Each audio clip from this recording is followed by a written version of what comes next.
everybody, so it's your girl, Creative Lady K, and I'm up here again to try to answer some questions and kind of demonstrate some things.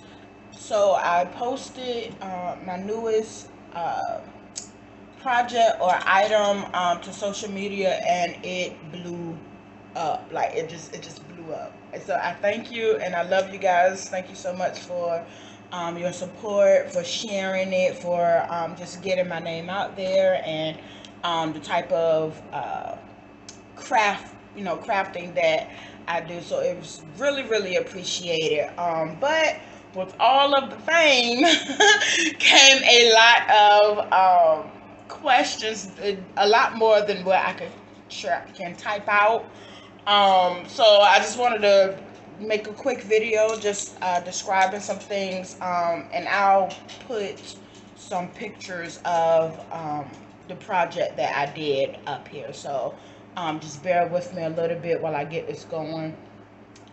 So the first thing I wanted to talk about was the color changing, or the color swatches, or carrying your colors and everything throughout your project.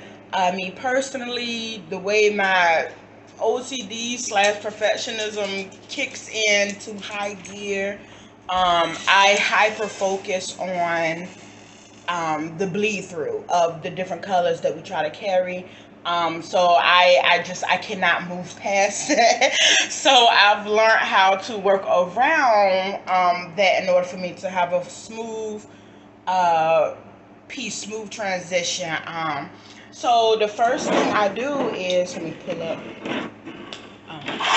some things.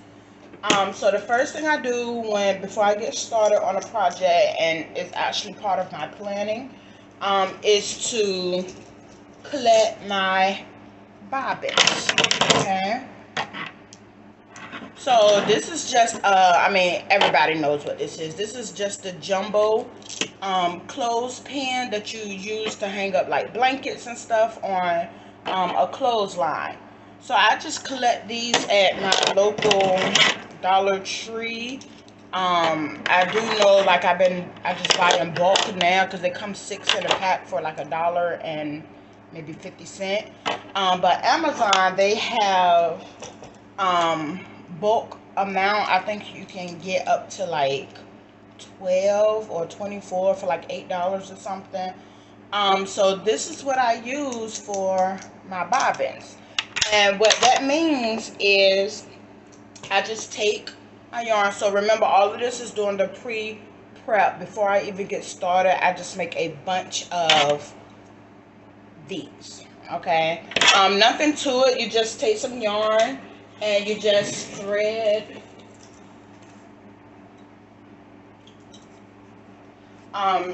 you just take your yarn and you just thread it through the hole like a needle.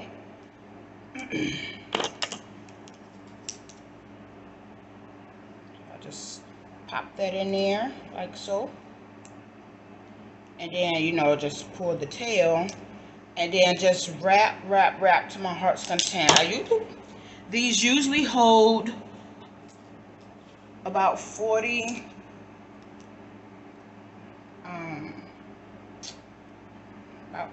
twirls or so.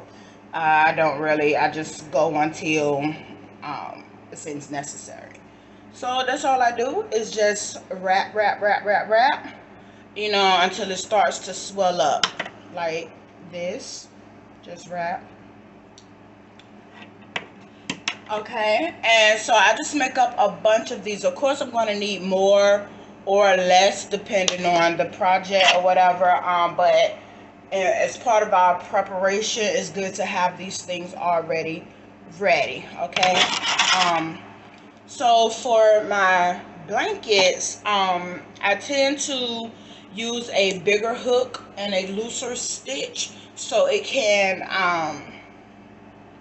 have fluidity. I want it to be a blanket that you can pull up, cover yourself with. It's loose, it's comfortable. It's not tight or thick or stiff. So that's not what I'm going for. So I found out that if I'm using worsted weight yarn, or like a 4-ply, I use a K-hook for my larger blankets. The blanket that I just made is a king size blanket. So it is 285 stitches across and 205 rows in total.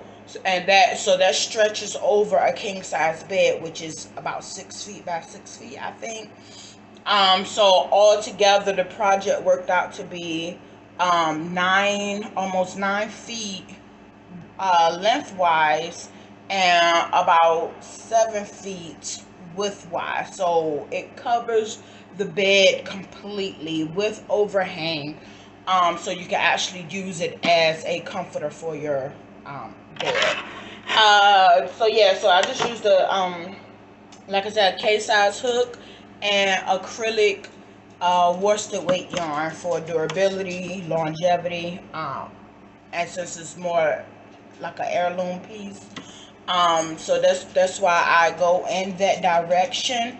I tend to kind of stick with the Karen 1 pound. They have really soft, really pretty yarn, and I can get it in a bulk amount because we blow through those skeins like nobody business, y'all. But I don't really like their I don't want to say primary colors, but like their black isn't a right black. It has more like a gray undertone, gray color scale to it. So I go to Red Heart for my black yarn, and also Red Heart for white yarn, because they have this bright white, really crisp, almost sterile white, whereas Karen, it seems to have like a yellowy or a creamy tinge to it. So I mean, of course it's great for whatever it is that you're working on, but I like my blacks to be black and my whites to be white. So I just jump right into Red Heart first for those two colors. All of the other colors is just kind of whoever has it that I need. So, but for the most part, it's usually Karen or Red Heart for my skein options. What were some other questions? Oh, weaving in your ends. Okay, so right now in front of me, I actually have another project that I'm working on. I don't know if you can see it all, but this is a Star Trek. Yes, I'm a Trekkie. Live long and prosper, right, guys? So I feel like I'm living long making this blanket. But so this is the symbol to the Federation, Star Trek. But anyway, so I just pulled this up to kind of show what I do when I'm working on these graphgans. Okay, so you see how this side there is no ends. There's no yarn threads or anything like that. That's because I pick a side. When I start, I say, okay, my left side or the wrong side is actually going to be the main side that shows the piece, if that makes sense. Okay, so when you're working on your rows for your project, you work across, you start, well, I'm right-handed, so I'm going to start right, and then when I flip my work and work up the left side, that is my front facing side. Okay, and when I get into actually making it, I can definitely demonstrate what I'm talking about, so just bear with me on that. But I wanted to get to the back side of these pieces that I'm talking about. A lot of people, let me scoot up. A lot of people really had questions on what the backs of these look like. So for me, I found that if I work, I put all my unused threads to the back side, and then as I go, weave it in. So I only go up maybe 5 rows before I stop everything and weave it in, so that way I don't have a huge amount of thread to do all at one time. Sometimes it's a battle because I want to just keep working and get done, and then beat myself up later when I have to do a lot of threads, weaving in a lot of threads. So I gotta basically make sure and force myself, say, okay, you need to stop and go ahead and weave in your ends. So as you can see, I follow my method through. So these little bits, I don't know if you can see it well. So these little bits like this is from the ends that I thread, that I have weaved in and threaded. So this is what the backs of my blankets and tapestries will look like. So even though the piece is definitely reversible, you can use the other side. It's just not as clean and as neat as the main side. But I can add backing to it, but I haven't had anybody who really cares that much. So, but anyway, so here's a really good spot. You can kind of tell what I'm doing here in the white. So all of these little like end pieces right here, this is the snips from after I weaved in the yarn. But even then, I feel like that's just the name of the game when you're crocheting and using a bunch of colors. And I do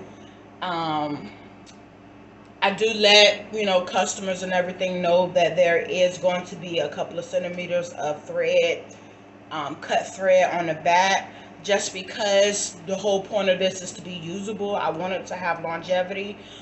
So instead of cutting my ends completely off or close to the project, I get nervous about it just slipping out, which it don't happen, but anything can happen, right? I won't take away that possibility. So, you know, I just let them know it's fine to be able to wash and all of those things without it breaking down. And, you know, the customers, they expect, they want a bunch of colors. There's no way to hide them. But anyway, so on this, there's a couple of different colorways that I have going on. Okay, so you see there's some white, some golds. I'm gonna have 2 different shades of gold working. One is called saffron and the other one is gold, because I just wanted that dimension of it being, you know, large and in charge. I'm gonna have some white, some deep navy blue here, some gray. So like scooting up really closely, you see like there's you have your blue, your gray, your gold, and your white. There's 3 different colors happening closely here. Here's another section right here where there's some blue and gray and white. So with me and my bobbins, which is these, see how convenient? See how convenient that is? So you just have your bobbins and you can just clip them onto your piece. I mean, come on now, you know that is good ingenuity right there, right? So yeah, I've been doing this a while, and I was like, there gotta be some ways, some techniques. So the reason why I have so many working bobbins, that's what I call them, because these are still in use, is because I do not carry my yarn, guys. That's a big question that people have, is what do you do with your colors?